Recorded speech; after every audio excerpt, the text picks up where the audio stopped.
حضرت صدیق اکبر قرآن پڑھتے ہیں، بچے سماعت کرتے ہیں. کئی بچے حضرت صدیق اکبر کے پاس بیٹھ جاتے اور کہتے ہیں صدیق ہمیں قرآن نہیں سنا دیتے. ان بچوں کو لطف محسوس ہوتا.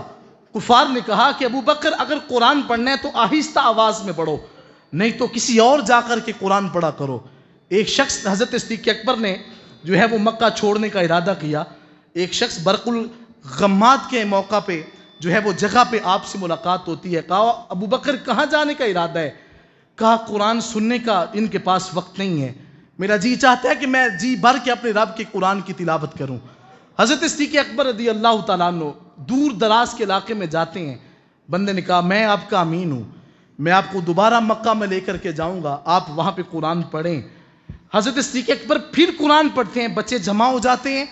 جب بچوں نے پھر قرآن سنا تو اس بندے نے آ کے کہا کہ اے ابو بکر میں نے تیری حفاظت کا ذمہ لیا تھا، لیکن کیا تو قرآن کو آہستہ نہیں پڑھ سکتا؟ فرمایا میں تیری حفاظت میں نہیں ہوں، میں اللہ اور اس کے رسول کی حفاظت میں ہوں. فرمایا تیری نگہبانی تجھے مبارک ہو. فرمایا کہ ابو بکر کی جو ہے وہ لب سے قرآن آہستہ نہیں نکل سکتا، اس لیے قرآن زبان سے نہیں نکلتا، میری روح سے جو ہے وہ رب کا کلام ظاہر ہوتا ہوا نظر آتا ہے.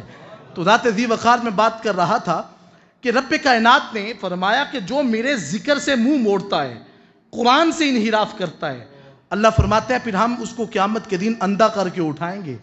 اور وہ بندہ رب کی بارگاہ میں عرض کرے گا قال ربی لما حشرتنی اعما، اے مالک تو نے مجھے اندھا کیوں کر دیا؟ وقد کنت بصیرا، میری تو آنکھیں تھیں، میں تو دنیا میں دیکھا کرتا تھا. آقا علیہ الصلوۃ والسلام نے فرمایا کہ کافر جس کے سامنے قرآن پڑھا جاتا تھا، جو قرآن کو نہیں مانتا تھا، امام ترمذی اس کو فضائل القرآن کے اندر اس کو نقل فرماتے ہیں.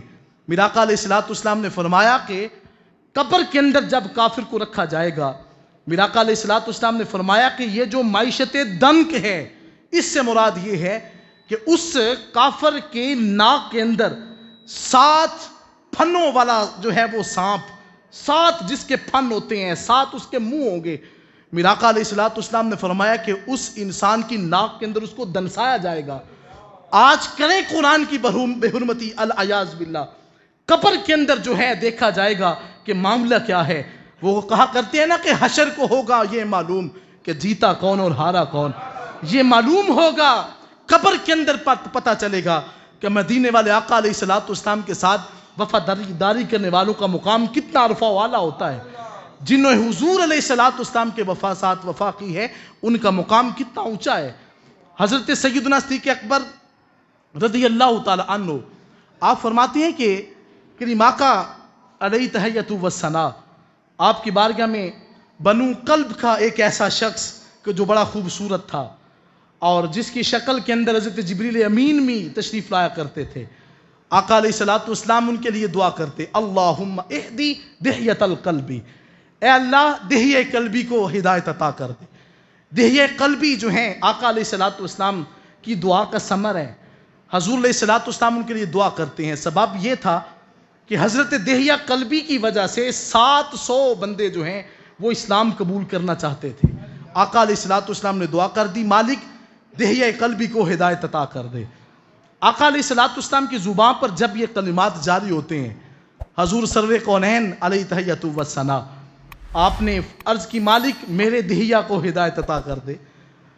اور شام کے وقت دعا ہوتی ہے. صبح کو حضرت جبریل حاضر خدمت ہوئے، عرض کی حضور آج صبح کی نماز کے بعد دہیہ قلبی آپ کے پاس حاضر خدمت ہونے والے ہیں اور وہ اسلام قبول کریں گے. آقا علیہ الصلوۃ والسلام نے حضرت دہیہ قلبی کو آتے ہوئے دیکھا. مدینے والے آقا کتنا پروٹوکول دے رہے ہیں. حضور اٹھتے ہیں، اپنی کملی کو اٹھا کر جو ہے وہ دہیہ قلبی کے قدموں میں بچھا دیا. جب حضرت دہیہ قلبی نے یہ معاملہ دیکھا، آقا علیہ الصلوۃ والسلام نے اپنی کملی کو دہیہ قلبی کے قدموں کے نیچے بچھایا ہے. حضور نے اتنا پروٹوکول جو دیا، حضرت دہیہ قلبی کا ادب دیکھیں، انہوں نے اٹھا کر اپنی آنکھوں سے لگایا. عرض کی حضور میں تو کسی اور نیت سے آیا ہوں. آنکھیں بہہ رہی ہیں، آنسو نکل رہے ہیں، حضور کی پیار کی محبت دل سے نظر آ رہی ہے.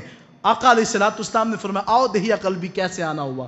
عرض کی حضور میں تو کلمہ پڑھنے کے لیے آیا ہوں، میں اسلام میں داخل ہونے کے لیے آیا ہوں. کلمہ پڑھا لا الہ الا اللہ محمد الرسول اللہ صلی اللہ علیہ وسلم، اسلام میں داخل ہو گئے. حضور علیہ الصلوۃ والسلام کی بارگاہ میں دہیہ قلبی پھر روتے ہیں. میرا آقا فرماتے ہیں دہیہ آپ کیوں روتے ہو؟ عرض کی حضور بات یہ ہے میرا اتنا بڑا جرم ہے اور اتنی بڑی میں سزا کا مستحق ہوں، اگر مجھے قتل بھی کر دیا جائے تو حضور مجھے قتل کر دیں، اللہ مجھے معاف تو کر دے. میرا آقا فرماتے ہیں اور فرمایا حضور اگر نہیں تو مال دینے کی بات ہے تو میں مال سارے کا سارا دے دیتا ہوں. حضور کی بارگاہ میں عرض کرتے ہیں مالک آپ ہمارے مختار ہیں، اپنے رب کی بارگاہ میں عرض کر دیں کہ دہیہ کو معاف کر دے. میرا آقا فرماتے ہیں تمہارا جرم کیا ہے؟ عرض کی حضور جرم یہ ہے کہ میں نے اپنی قوم کی 70 بیٹیوں کو ناحق ذبح کیا ہے، ان کو قتل کر کے اور ان کو جو ہے گھڑے کے اندر ان کو زندہ درگور کیا ہے. عرض کی حضور میری اپنی بیٹی بھی تھی اور میں ایک کام سے جو ہے وہ گیا اور مہینوں بعد جب واپس پلٹا دیکھا دروازے پہ دستک دی تو میرا دروازہ جو ہے وہ میری بیٹی نے کھولا. میں نے پوچھا یہ کہاں سے آئی؟ کہا کہ تم کام سے گئے تھے، واپسی پہ اللہ نے بیٹی سے نوازا. اور میں نے کہا کہ بڑی ہیبت میں حضور آتا ہوں اور میں بڑا تیش میں آتا ہوں کہ میں نے اپنی قبیلے کی بیٹیوں کو نہیں چھوڑا، یہ بیٹی کہاں سے آئی؟ کہا اس کو بھی میں زندہ درگور کروں گا. کہا وہ بیٹی کو حضور میں لے کر کے چٹیل میدان میں جاتا ہوں، گڑھا کھودا. عرض کی حضور میری بیٹی خود مجھے دیکھ رہی تھی اور اس نے مجھے پیار کے لمحوں میں دیکھا. اس نے عرض کی بجان مجھے مت دفن کریں. اتنا بڑا بھیانک جرم ہے کہ رب فرماتا ہے وَإِذَا الْمَوْءُودَةُ سُئِلَتْ بِأَيِّ ذَنبٍ قُتِلَتْ. قیامت کے دن اللہ فرمائے گا اے بیٹی تمہیں کس وجہ سے دفن کیا گیا اور کیا جرم تھا تمہارا؟ یہ وہ معاملہ تھا جس معاملے کے اندر بچیوں سے نفرت کی جاتی تھی. آج بھی اپنے معاشرے کا ماحول دیکھیں، کسی کے گھر اگر بیٹی پیدا ہو جائے صف ماتم بچ جاتا ہے، لوگ پریشان ہوتے ہیں. کل بھی کی بات ایک بندے نے مجھے کہا حضرت مجھے خدا نے بیٹی دی اور ساتھ والے جو ہے وہ ہاسپٹل کے اندر ہی دوسرے جو ہے وہ گھر والوں کو بھی اللہ نے بیٹی سے نوازا. تو وہ کہتے ہیں اس جو ہے وہ بیٹی کی بہو جس کی تھی اس کی ساس نے دیکھا بھی نہیں کہ بیٹی پیدا ہوئی ہے، وہ غصے سے ہی وہاں سے چلی گئی کہ دوسری بیٹی کیوں پیدا ہوئی، جبکہ میرے آقا کا فرمان ہے کہ جس گھر کے اندر دوسری بیٹی سانس لیتی ہے تو میرے آقا نے علیہ الصلوۃ والسلام نے فرمایا قیامت کے دن جو انسان دنیا میں اس کی کفالت کر کے اس کو صحیح طریقے سے اپنے گھر میں جو منتقل کرتا ہے، میرے آقا علیہ الصلوۃ والسلام نے فرمایا قیامت کے دن اتنی قرب اس کو میرا نصیب ہوگا جیسے یہ 2 انگلیاں آپس میں قریب آ چکی ہیں. یہ انسان کو آقا علیہ الصلوۃ والسلام نے طریقہ بتا دیا زندگی بسر کس طرح کرنی ہے. حضرت دہیہ قلبی رضی اللہ تعالیٰ عنہ فرماتے ہیں میں حضور کی بارگاہ میں واقعہ سناتا ہوں، حضور کی آنکھیں بھی اشک بار ہیں. میرے آقا نے فرمایا کہ اے دہیہ اگر ہو سکے تو دوبارہ سنا سکتے ہو. عرض کی حضور میں نے پھر حضور کی بارگاہ میں جب یہ بات کی مدینے والے آقا فرماتے ہیں کہ دہیہ مجھے پھر سناؤ. تیسری مرتبہ سننے کے بعد میرے آقا فرماتے ہیں دہیہ تجھے ترس نہ آیا کہ تیری ننھی سی بیٹی عرض کرتی رہی کہ مجھے معاف کر دیا جائے لیکن تیرے دل کے اندر رحم نہ آیا؟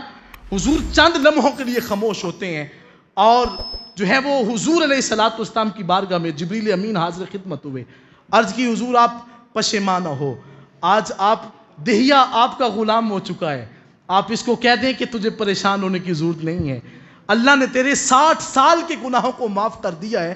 جب تو نے کلمہ پڑھا تو فرمایا کہ خدا نے تیرے اس گناہ کو بھی معاف فرما دیا ہے. حضور علیہ الصلوۃ والسلام نے جب یہ بات سنی تو آقا علیہ الصلوۃ والسلام جو ہے وہ اپنی نگاہوں کو جھکا دیتے ہیں، اپنے رب کی بارگاہ میں عرض کی مالک تو نے 60 سال کے گناہ دہیہ کے تو معاف کر دیے، مالک میری امت کے بارے میں تیرا جو ہے وہ کیا مقام اور کیا حال ہوگا میری امت کا.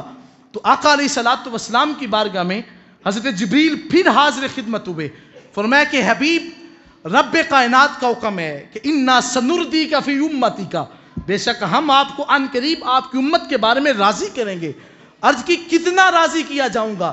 فرمایا فَلَسَوْفَ يُؤْتِيكَ رَبُّكَ فَتَرْضَى، حبیب اتنا راضی کرے گا خدا کہ حبیب آپ اپنے رب سے راضی ہو جائیں گے. میرا آقا فرماتے ہیں کہ میں اس وقت تک اپنے رب کی بارگاہ میں سر سجدے سے نہیں اٹھاؤں گا جب تک میرا رب مجھے نہ کہہ دے حبیب جس بندے کو چاہتے ہیں اس کے بازو سے پکڑ کر آپ جنت کا راہی اس کو بنا دیں. تو میرے حضور قبلہ عالم نے کیا خوب لکھا، آپ فرماتے ہیں کوئی جنت خاطر اڑ دیئے، کوئی حورا خاطر قد دیئے، اور آپ فرماتے ہیں ہمیں اس کی طلب نہیں ہے، میں ول محمد اڑدی پھراں جے محمد پیارا آ جاوے۔ تو آقا علیہ الصلوۃ والسلام جو ہیں وہ اپنی امت کا اتنا بھرم رکھتے ہیں، تو رب کائنات نے فرمایا جو ہمارے ذکر سے منہ موڑتا ہے ہم اس کی معیشت کو تنگ کرتے ہیں اور قیامت کے دن ہم اس کو اندھا کر کے اٹھائیں گے۔ حضرات محترم، قرآن کو کبھی نہ بھولیں، قرآن کی تلاوت کریں، صبح اٹھیں، اپنے گھروں کے اندر قرآن پڑھنے کا ماحول بنائیں، اپنے بچوں کو قرآن سکھائیں۔ حضرات محترم، میں اکثر یہ بات کیا کرتا ہوں، ہمارے بچے جو ہے وہ صحیح طریقے سے انگلش بول سکتے ہیں لیکن ہمارے بچوں کو صحیح قرآن نہیں پڑھنا آتا۔ ان بچوں کو کسی قاری قرآن کی نسبت اور تعلق اور سنگت دیں کہ یہ بچے قرآن پڑھنا سیکھیں۔ جب یہ بچہ قرآن کا ایک لفظ ایک حرف تلاوت کرے گا، میرا آقا علیہ الصلوۃ والسلام نے فرمایا اللہ اس کے نامہ اعمال میں 10 نیکیاں درج فرما دیتا ہے۔ تو حضرات محترم، اپنی اولاد کو، اپنی نئی نسل کو یہ پیغام دیں کہ وہ قرآن کے ساتھ اپنے تعلق کو جوڑیں اور قرآن کے ساتھ اپنی وابستگی رکھیں۔ تو حضرات محترم، جو قرآن کے ساتھ اپنی وابستگی رکھے گا اس کی دنیا بھی سنورے گی، اس کی آخرت بھی سنور جائے گی۔ اللہ مجھے اور آپ کو عمل کی توفیق سے مالا مال کرے اور قرآن فہمی کے جو ہے وہ رب کائنات اس کی دولت سے ہمیں خدا مالا مال فرمائے۔ وآخر دعوانا ان الحمدللہ رب العالمین۔